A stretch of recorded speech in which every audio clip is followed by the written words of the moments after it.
Well, it's the open talk from the human rights group, Universal Global, and as usual, a small group, but hopefully a very interesting discussion with, I'm sure, a very interesting input by not only from the Human Rights Center at the Central South University in Changsha.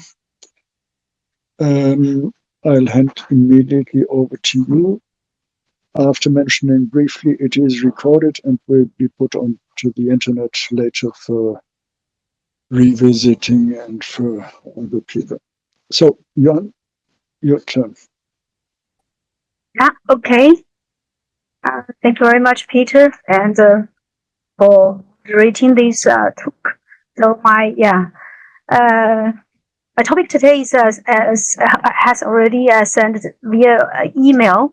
Is the systematic challenges on global governance in this year and beyond.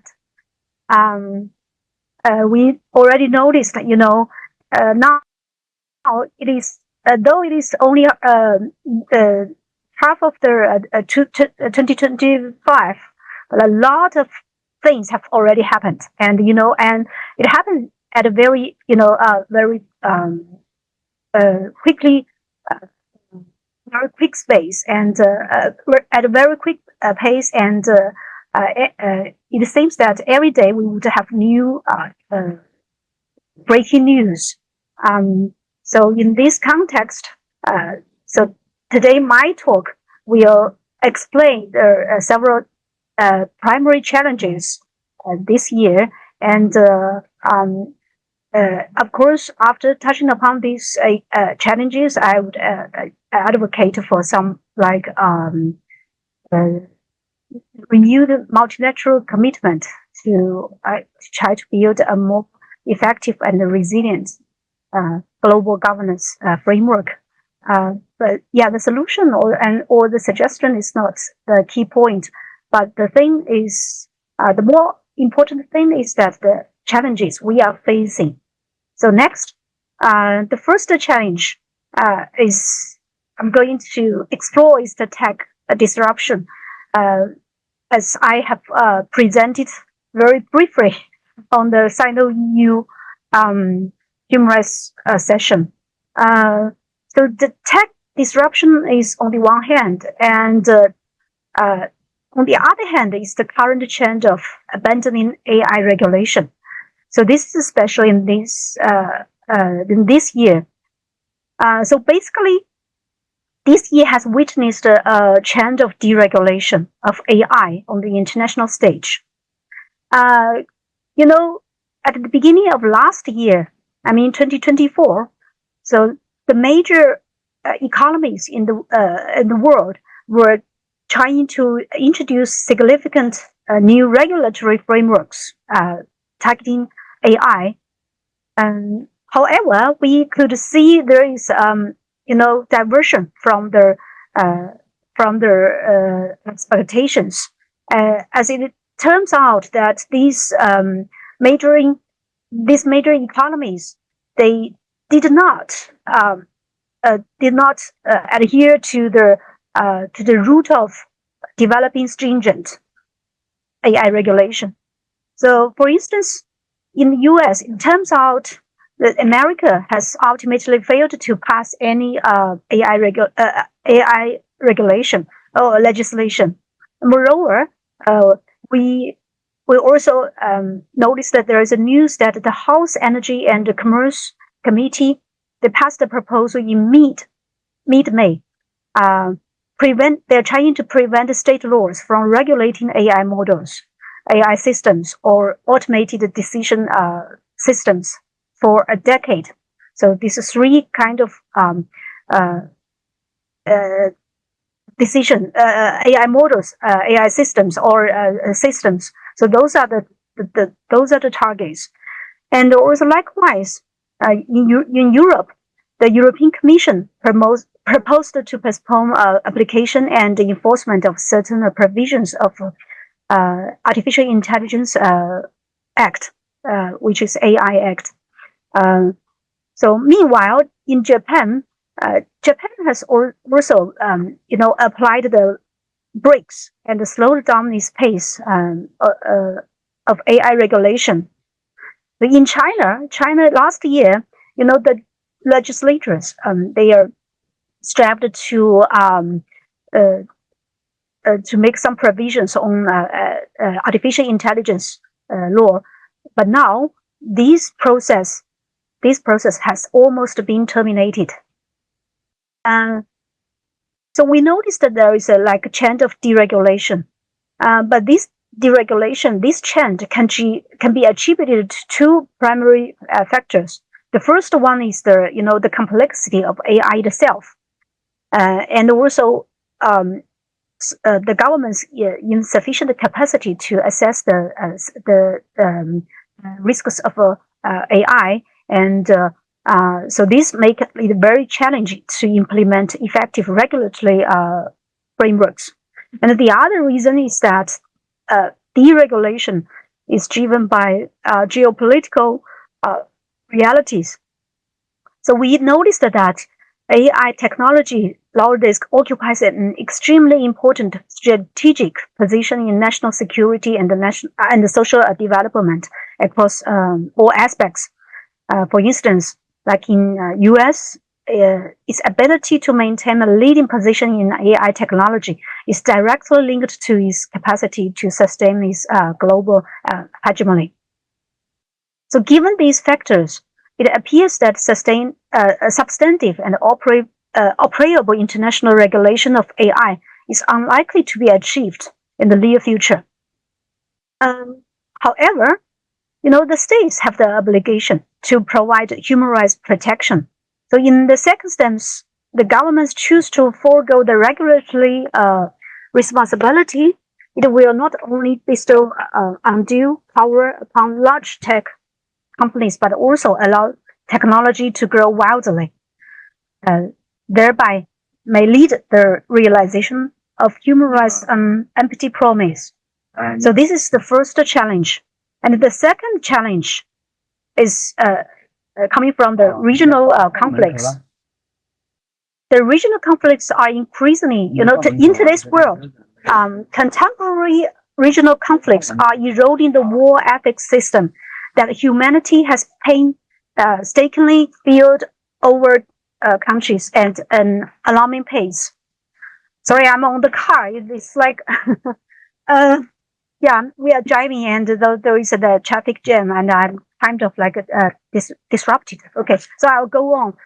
In the Russia-Ukraine conflict, despite the staggering loss of nearly 1 million lives on the battlefield, both sides have still maintained a crucial restraint by not attacking nuclear facilities. But this adherence has preserved a glimmer of hope for the ethical boundaries of law. However, in the Gaza Strip, the situation is worsening. Israel's indiscriminate bombing of residential areas and Hamas terrorist attacks targeting civilians have nearly shattered the war law system established by the Geneva Conventions. The war ethics in this region have been trampled upon to the point of being unrecognizable. So even more alarming is the recent development where, just 2 weeks ago, Israel and Iran engaged on nuclear facilities. This has pushed the delicate balance of nuclear deterrence to the very edge of danger. Such a reckless and unprecedented move is like opening the Pandora's box, potentially making any country with nuclear technology the next victim. So these breaches not only exacerbate the regional crisis, but also set a dangerous precedent globally. They serve as a stark warning that when wars are no longer bound by rules, human civilization risks regressing into a barbaric area of combat. So in addition to the above two challenges, so the third challenge would be, the third challenge is like the trade conflict. which is also a microcosm of the current dynamic in global governance. So, for instance, competition between China and the US, especially the trade frictions, demonstrates the destruction of utilitarianism and power politics on global governance. So, in this process, some countries they would prioritize their own interest, take utilitarian actions, and bypass international rules and multilateral mechanisms. So this not only undermines the stability of international order, but it also weakens the principles of sovereign equality and collective security, which has been advocated by the United Nations Charter. So in short, based upon the three main challenges, but of course there are more challenges. On the way, the global governance system is facing huge challenges. It can be even said that the existing global governance system is no longer suitable for the present.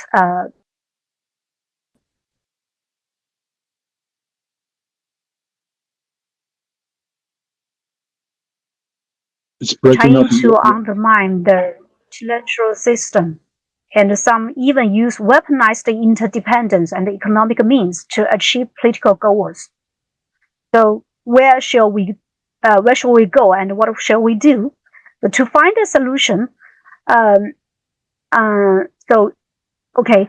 would say that it is necessary to regard multilateralism as the most important principle of global governance.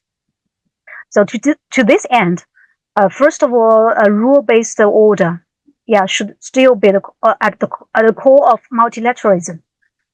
These rules must apply to all countries, regardless of the power or differences in the systems.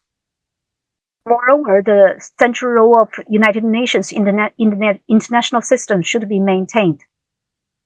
So this comes to also the necessity to strengthen the role of the international organizations such as the United Nations.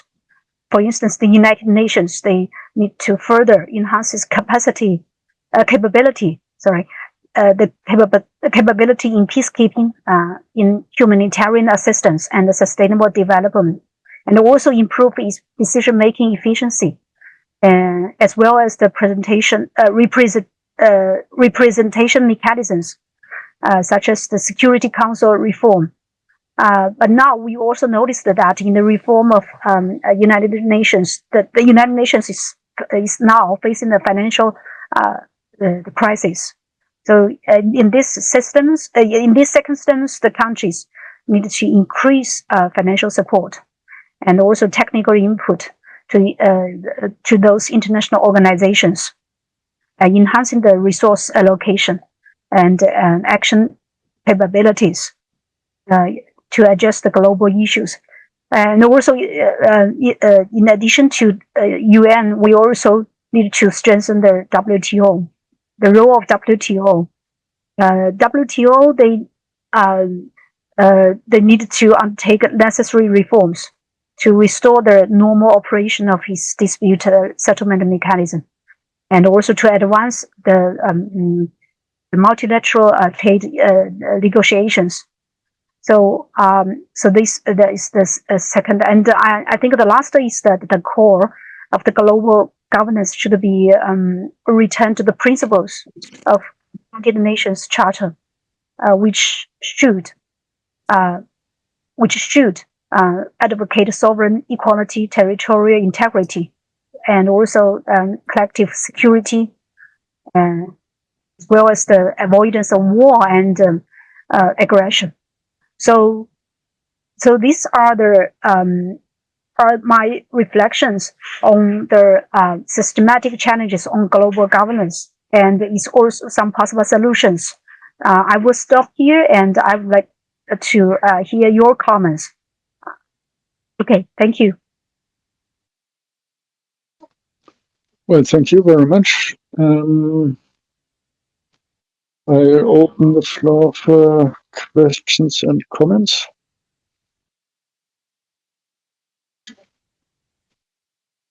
May I ask a question? Yep, please go ahead. Looking at the global, looking at regional crisis by the UN, some rough countries are warned multiple times, but UN can never make his voice listened. So how do you think we can make UN more powerful, and we can develop maybe some deterrence mechanisms for countries to be violent against each other?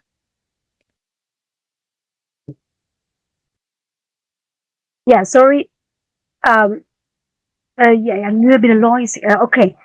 It's a very good question. So, the operation of the UN seems to comes at a whole, and the United Nations we have all witnessed, in the regional conflict, especially in the hot war. So the role of United Nations is like the minimum. So to address this question, the first thing is that we need to do some reform on the United Nations, as I just advocate that, especially the representation mechanism. And also, this is the first. The second is that some, effective talks still is needed between the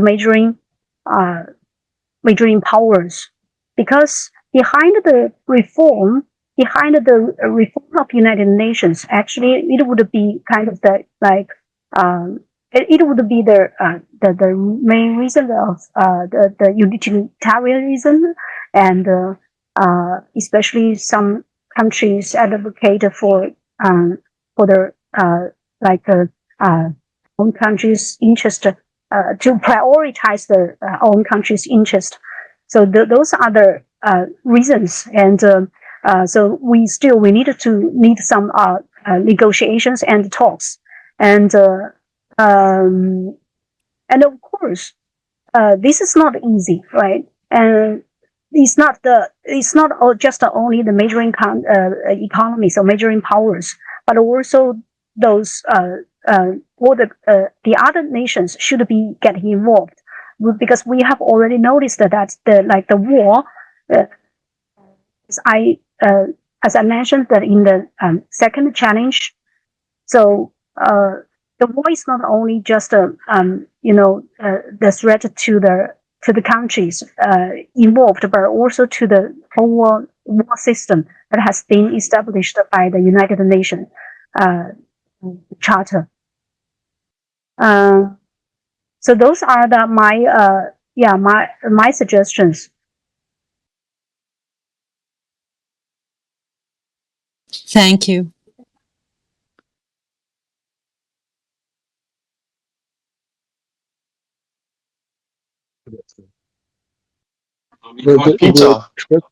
There's a question in the chat. Yes. I wanted to say this. Asking if it is if it brings the solution, a possible solution to the problem, or merely a part of the crisis itself.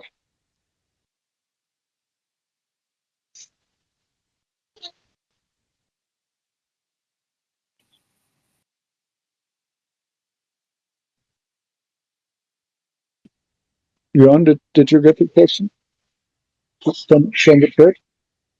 Sorry? There was a question in the chat by Edith, referring to the crisis. You mentioned if BRICS is a possible solution to the problem, or if it's part of the crisis itself. Oh yeah. Sorry, I in the chatting, right? I noticed that. Yeah, this is also a very good question. I would say BRICS cooperation would be a kind of like possible solution. You know, so I would say one of the possible solution to the global governance suggestion to the global governance is to promote polarity and diversified cooperation in this global context. And the BRICS, obviously, it could, the BRICS cooperation mechanism can play an important role in the global governance, like especially in the economic governance. So, of course, this cooperation can strengthen like the exchanges among the member countries in different aspects. For instance, economy, technology, culture, and so this would be a kind of like an additional arena, cooperation arena in besides the like the G7, and so this has already been formed. So because BRICS represents the emerging economies and the developing countries, which I believe that they should play a greater role in global governance. So in addition to the traditional Western powers, so this would be very helpful, kind of like balance international power and also reduce the interference of great power hegemony in global governance, especially in today's context.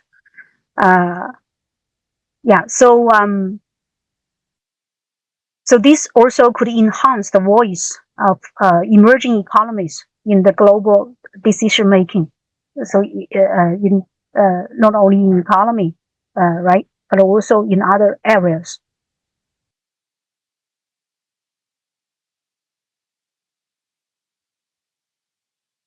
Yeah. So this is my my observation. You talked about. May I speak? Is there any other person who's asking questions? Okay. You talked about rules-based order, and the countries should respect those rules. However, there's a confusion of what kind of rules that will be from. I mean, the countries, the world now is looking for a kind of rules-based order, but they're not precisely looking for that rules to be in line with human rights, moral principles, and human rights, democracy, whatever. So, how do you think we can make these rules align with human rights and respect people, apart from these interest-based rules? Maybe in any way there will be a rules-based order, but we want those rules to be good for people as well, not only the interest of countries. So I think we are in a kind of this transition period when you look at the world. However, at the end of this period, what do you think we will come across? Yeah. So actually, the rule-based order is not new, right? The rule-based order has been, has been advocated for so many years, but it seems that the rule-based order today is not doable, and it doesn't work as before. So, so in my view, this rule-based order has to be also reformed. So the rule-based order, of course, it is like the minimum standard or the minimum consensus should be inconsistent with human rights. But now we also noticed that this, this kind of like rule-based order, the aim of this rule-based order is like at odds with the also you have emphasized that at odds with the individual countries their own interest, which has been they would say need to be prioritized. So I would not I would not go into the details in terms of how these rules should be specifically reformed. But I would say these rules, I mean the rule-based order should be reformed in a way that these rules should be applied to all countries. And so this would depend on, like the strengthening role of these international organizations, for instance, WTO. So my suggestion or my conclusion is that, and also my yes, my thinking is that these rules must apply to all countries. So regardless of the power or differences, regardless of power or the differences in the systems. So this would be kind of like the basis of the international based order. So it should be not kind of like the rules promoted by some the superpower, and also like the several superpowers. So this could be kind of like a reformed rule-based order. And also to achieve the common welfare, I think whether they are like the powerful countries, whether they are rich or they are strong or weak, they are rich or poor, they need to be bound by these rules, and if necessary, they need to make compromise. Thank you very much. Yes. Yeah. The hand before. Mehmet. Thank you. Thank you very much. First of all, Juan, can you hear me? It might be a little loud because I'm in Madrid and I have coffee. So I have a question, Juan. Thank you for your presentation. What do you think could be the role of the United Nations concerning these possible transformations? So can all the transformations come from the inside, or should there also be a new approach from the outside of the United Nations to reform the system? What do you think?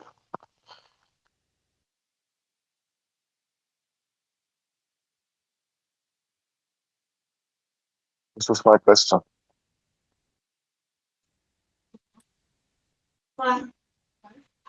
Juan, please.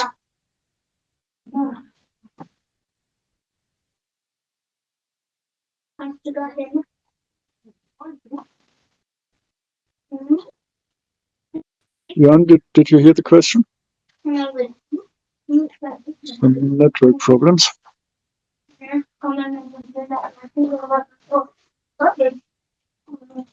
You're on the microphone. Juan, which are, yeah, sorry, can you hear me? Now we can, yes. Yeah, you can hear. Yeah, good. Yeah, just now I get stuck. I get stuck, and then I lost. And yeah, now I'm back. Did I miss anyone's comments? Yes. Can you hear me, Juan? I asked a question before the technical problems.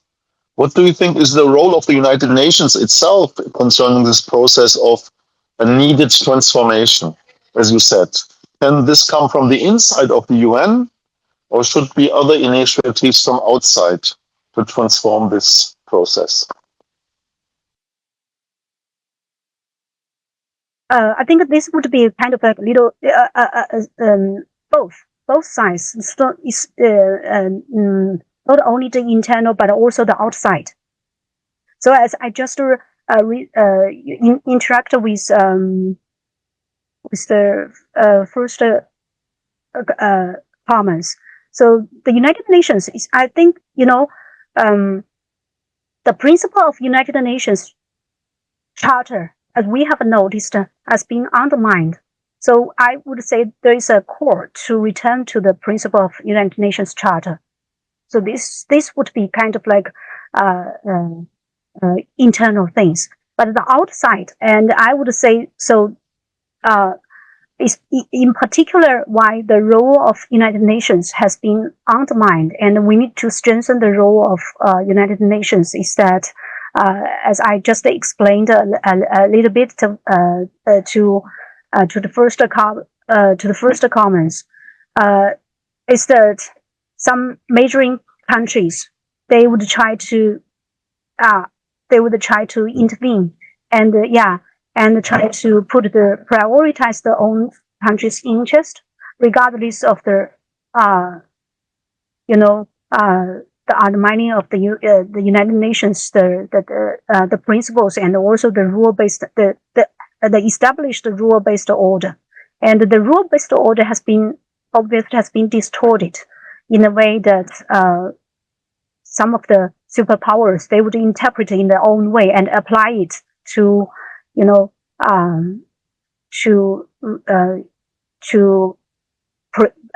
prioritize their own interest.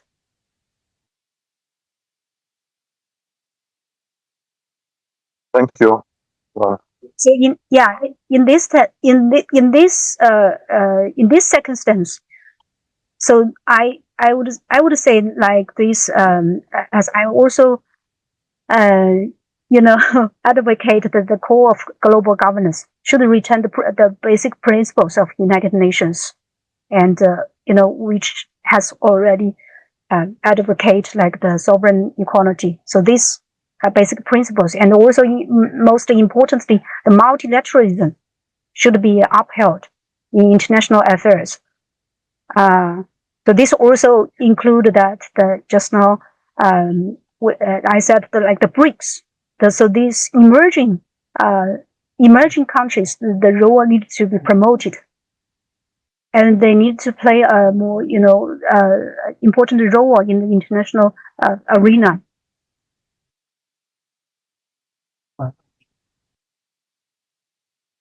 Well, if I may abuse my role as moderator, I'm wondering, the BRICS is one thing, and you mentioned as well in your contribution, it is not just a matter of cooperation between states, but there are many other issues involved, have a really dominant role, cultural, economic, and others. We have as well the Silk Road, the new Silk Road, which brings me to another point actually of this entire constellation, that we have increasingly the role of multinational enterprises playing a direct role in this political process, playing and claiming. The extreme is of course Musk in the United States, taking on a government position, but you can go to Bill Gates and others, many others, where we have a shift, I think an important shift, that it is not, the global system is not anymore simply a state-dominated system, but we have an increasing role of multinationals playing a direct political role, not mediated anymore. And I'm wondering, asking it a very fundamental way, we have had the bourgeoisie revolution, where actually the bourgeoisie claim, on the one hand, economic power, at the same time installed the state as a kind of supervising only legitimate power. Now I'm wondering, do we have something similar here, that actually there is a new, let's say, a new bourgeoisie of especially AI, digital industries, claiming a new role of power and now shifting away from the states and saying we don't need, basically we don't need states, we do it on our own. Having then the BRICS, emerging countries and the Silk Road, some project like this, to say, okay, but then we build up a counter power to say there's a democratic force. Yes, that's quite possible, and also we have an observation. It's like 2 weeks ago, and I think there is like the very vivid example, right? So Elon Musk, they previously Elon Musk and Trump, they have very good relations, and they even expressed that they are the best of friends. So they have already cooperated for such a long time, but now we also noticed that after after they just quarrel with each other, and Elon Musk trying to use his own power to, for instance, they said he would initiate another kind of like selection for the midterm election, and he would use his own influence to do something, especially like use his social media, and also to I would say mobilize the netizens to vote for another possible new. We don't know who is the next candidate, but this is also kind of like the combination. So the combination of technological uses and also a new interference toward the global governance. But we could also notice that still the traditional political power, if it's like in the global arena, the global governance, the traditional political power, they are still very influential. And as we can see in the area of politics, we could see, Elon Musk, finally he made a compromise. But we will see, and so these two powers, those two powers, they are not so in such a very, the power imbalance is not so obvious, and they could, sometimes they could struggle with each other, and but we can see the political power and also the technological power, they have own. The strengths, they have their own supporters. So I could say this would be a trend in the future. And how would they go? And it depends on, what kind of topics and what kind of like the concerns of the interest. But this is my own observation. And I would not say the technological power would be so influential to the global governance. I didn't see this trend, in particular in China's perspective. Like China, so we can see, so these large tech companies, they are all rising, right? But in terms of the governance, they would play some roles, but still they are on the, they are being regulated in to certain extent. I would only say that they are regulated to a certain extent, and still the government plays a very important role in regulating these large tech companies in China.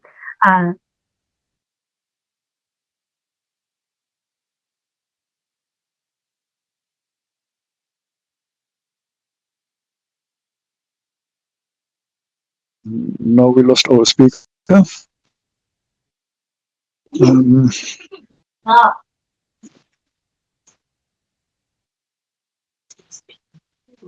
Assuming that she will come back, just continuing a little bit from there, but from what I know, this is exactly one of the points that China says actually as state, as government, we have to control this international, the AI industries, because, and before they get too large, whereas I'm not sure if this trend can be said as well for Europe, not least because you have, now there she's back. Peter, sorry, Yeah. my laptop is out of power. And Oh. yeah. So this is really challenging. This open talk is one of the most challenging open talk that I have made. Yes, because and I just arrived and still on the car on my car, and now it seems that the laptop is out of power, and then my cell phone as well. Okay. Oh, I'm so sorry about this this trouble, this inconvenience caused on our open talk. But I think I have already, yes, I have already just your, I have already, responded to your concerns. Okay. Yeah, in a way, I just continued from where you had been thrown out of the product. That China actually does control the AI and the digital industries, whereas I do not see this in Europe. And what I really I'm concerned. Just today, I got this news that you mentioned the WTO, that now Europe goes away thinking about having its own Europe trade organization, so to say. And there I'm wondering really how far actually this would strengthen these industries. I think I simply would not share your optimism there. I would share your optimism in terms of the BRICS of emerging countries, but in terms of the mechanisms in place to regulate the system, I would not be so optimistic, I think. Perhaps somebody else has any ideas, comments. Hopefully.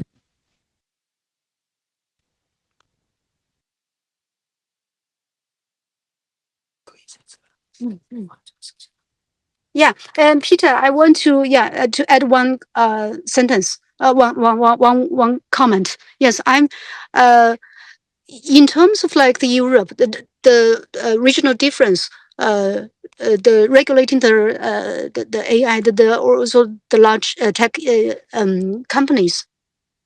Yes, as I explore the first challenge, so we also noticed that there is a very obvious trend of deregulation.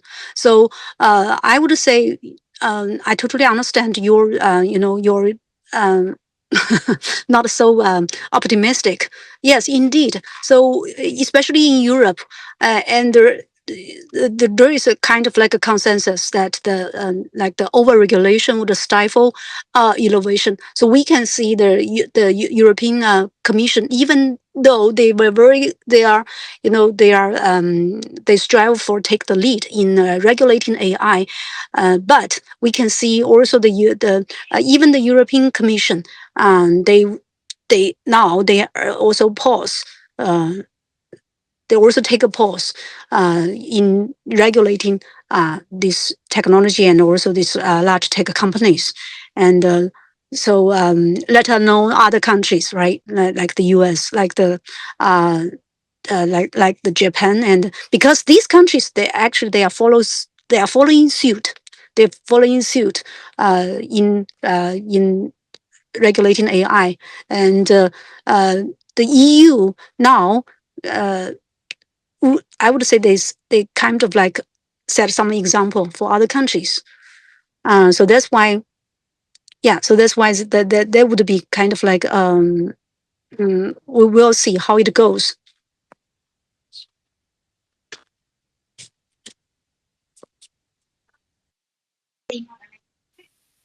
So, if anyone is not asking, may I ask a question, please? Yeah, please. So my only concern was here is that how are we going to deal with potential security issues with this program? Like, how are we going to prevent it from being misused?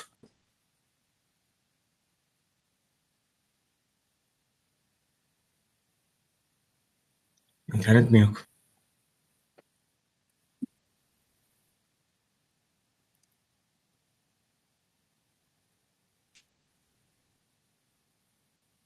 Hello? Yeah, now it's working again. I'm sorry. Did you hear my question? Juan, did you hear the question? Yeah. Hello, Peter. Hello, Peter. Tuna, ask a question?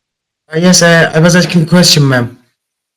Yeah. Sorry. Please, yes. Go ahead. I'm sorry, no problem. Yeah. In the elevator.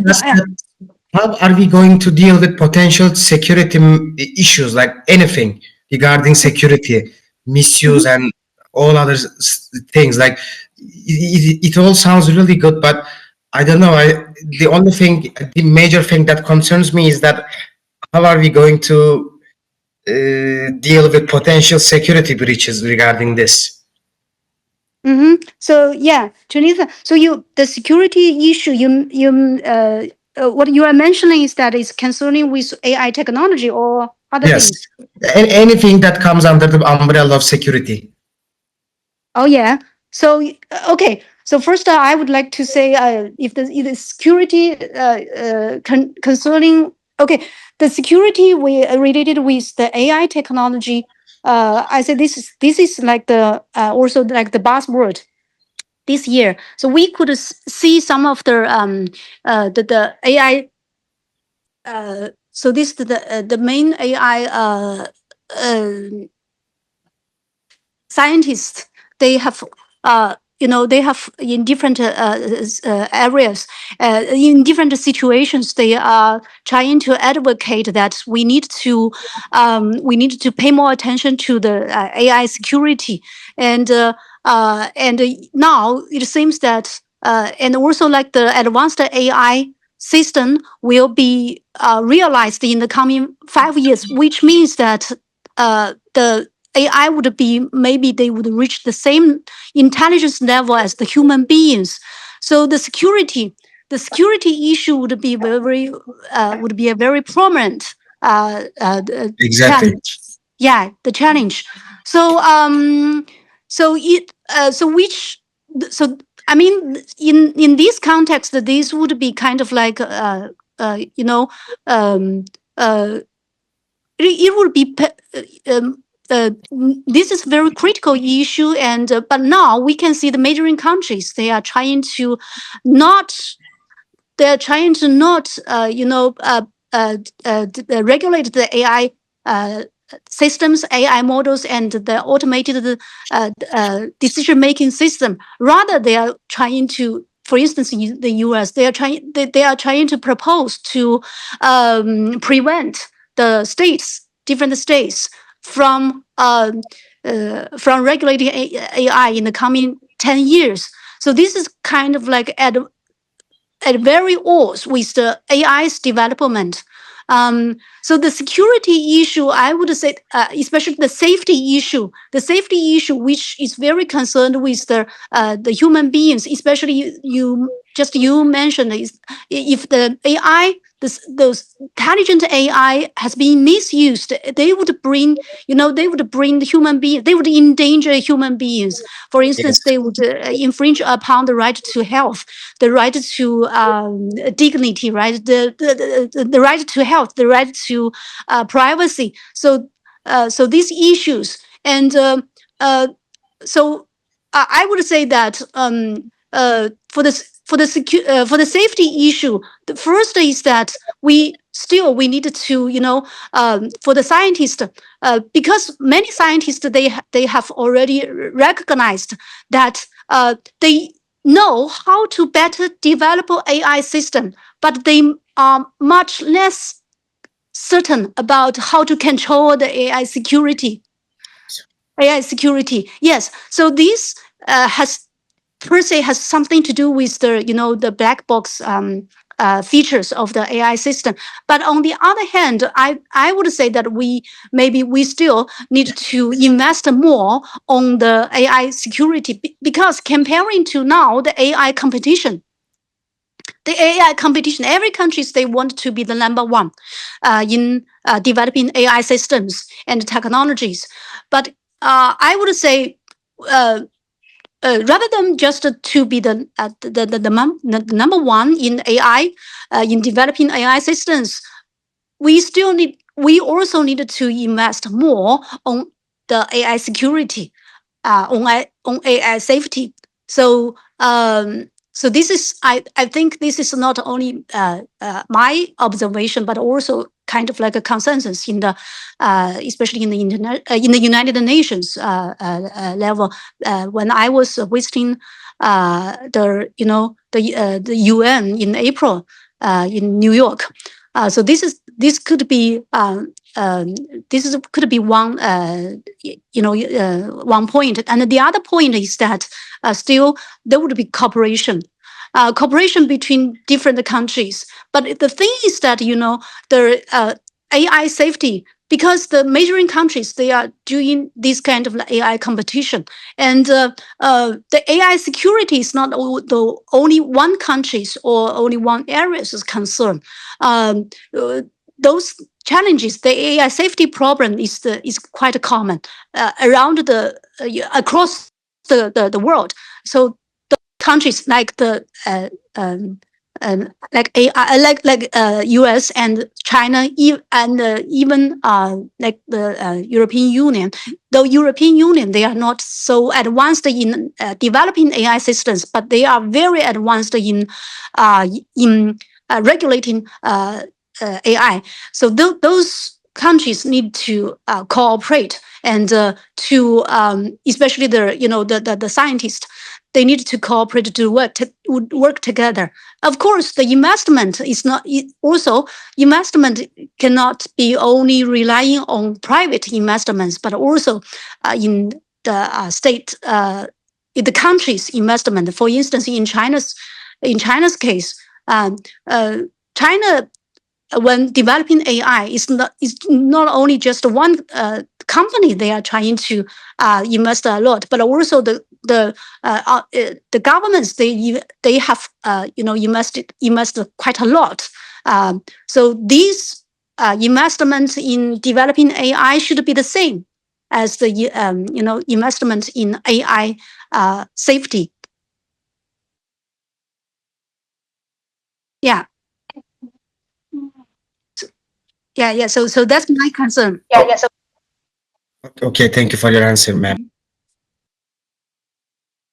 You mentioned health as well, public health, these things.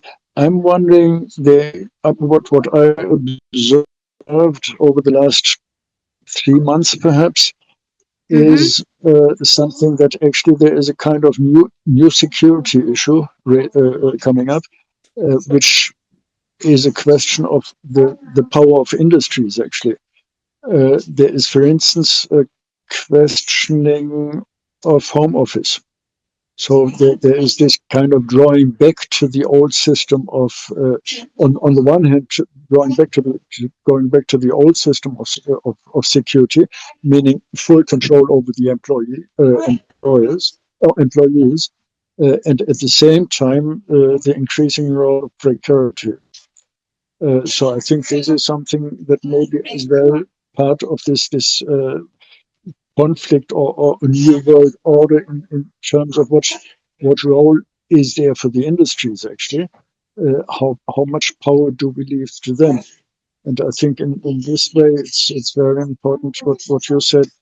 There is a new governance developing, and governance is going beyond the government of states and includes especially well all actors.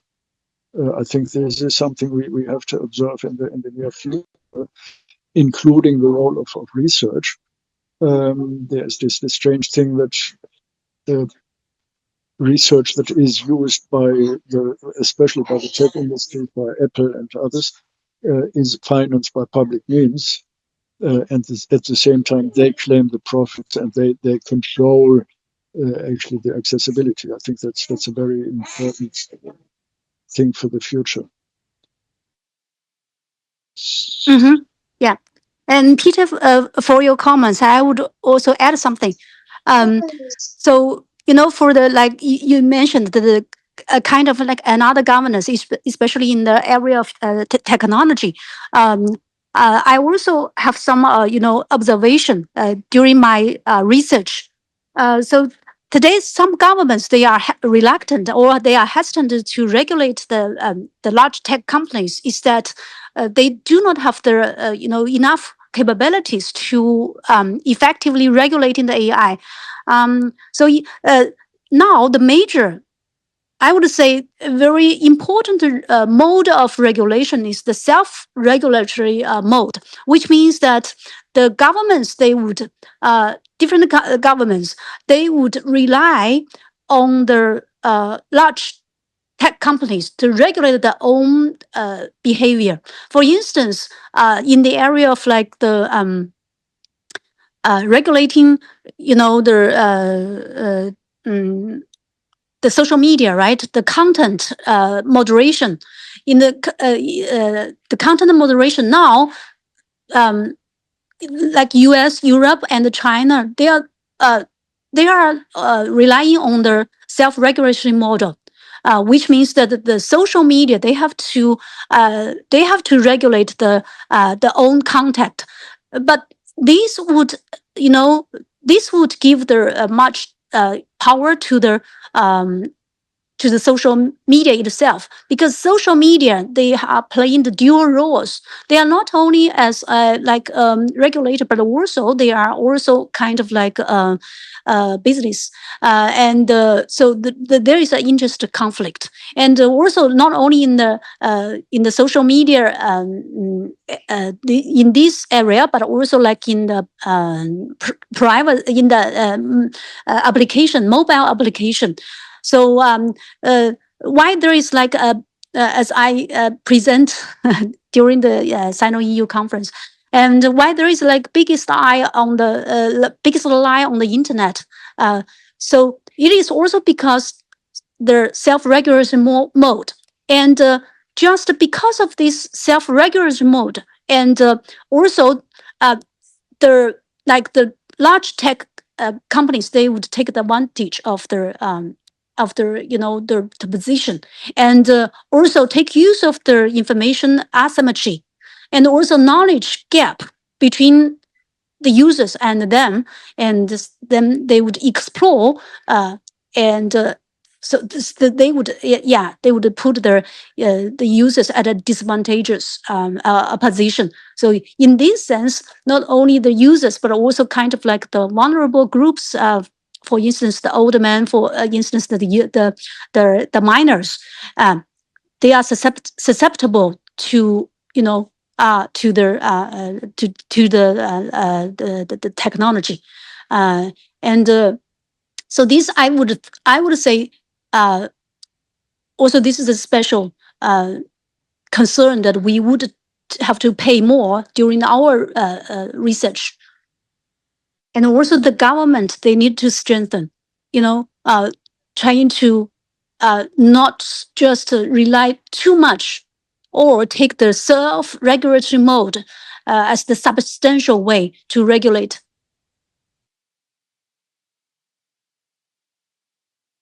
Yeah, Peter. So, okay. yeah. Yes, thanks very much. I think in this way, good.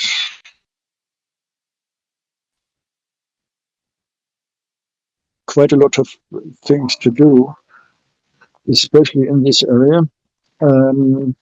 Thanks very much for the really challenging presentation under challenging conditions. We have the next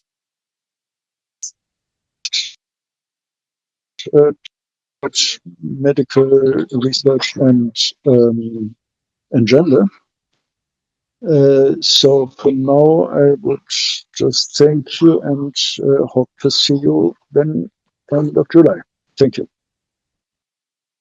Thank you. Thank you very much. Yeah, yeah.